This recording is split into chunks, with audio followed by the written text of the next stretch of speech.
We carry a storybook around with us from the time we're born until the day we die. It's composed of all the traumas and the pains and the happinesses and the joys that we experience throughout life, and we use it as a reference.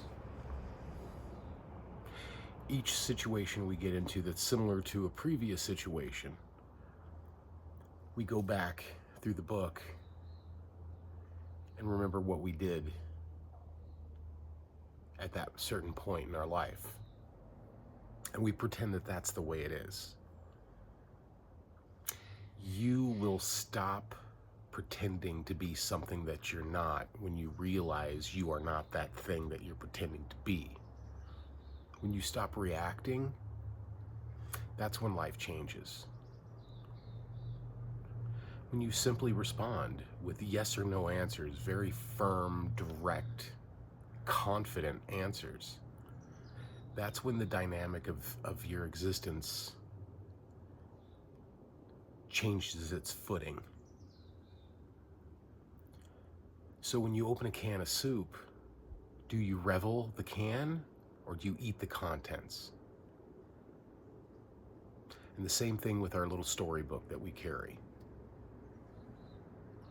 It's just a bunch of happenings. It's not who you truly are. You don't need to act or react based on previous experiences any more than you need to revel in the can that you opened to get the contents.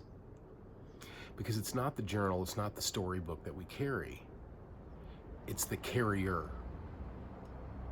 It's the possessor of the book.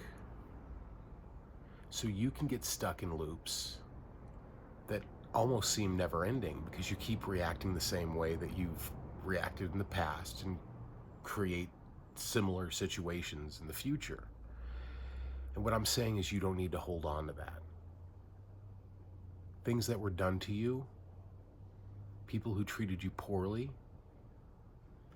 that's not your identity unless you let it be your identity. If you keep dwelling on the same thing over and over again, you become that thing that you dwell upon. That's why meditation, mindfulness, yoga, qigong, tai chi, that's why these practices are so important. Maybe you're an artist and you like to draw. It's important because through the act of creating, we don't disassociate from, but we create a distance from the thing that we used to be. So any new practice that you take up with any type of authenticity is a very courageous moment. You're trying something new and you're being different. That's why changing your diet is important. Starting an exercise routine is important. If you're afraid of doctors, maybe you need to go to the doctor. If you're afraid of loving somebody else, maybe you're afraid of loving you. It all comes down to the inside, not the outside.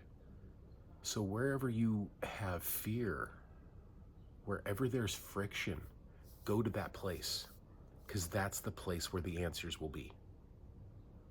It's hard, it's not easy. Confronting the pains that you have in life are very difficult. It's not supposed to be easy. It's supposed to be difficult. Because in that suffering, in the suffering of uncovering the you, it is a revealing moment. Because when you aren't afraid of who you are, it's hard to be afraid of how or who other people are. So that adult that lied to you and told you you weren't good enough, or if you left, they would die, those were lies. They're lies to keep you stuck in this story, this narrative. And as long as you keep carrying the narrative, it's going to make impacts to your life.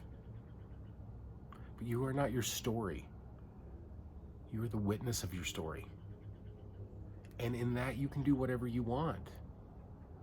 If you try, if you put forth effort, if you begin to change old patterns with new, more refreshing patterns, until a point comes when you realize there were never any patterns.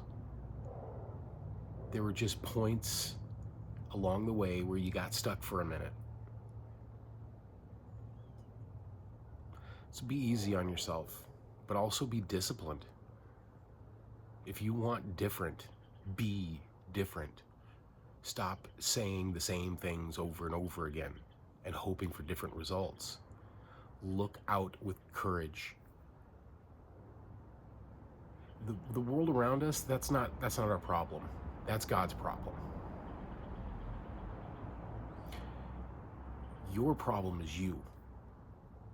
How you react to things, how you see things, how you do things differently.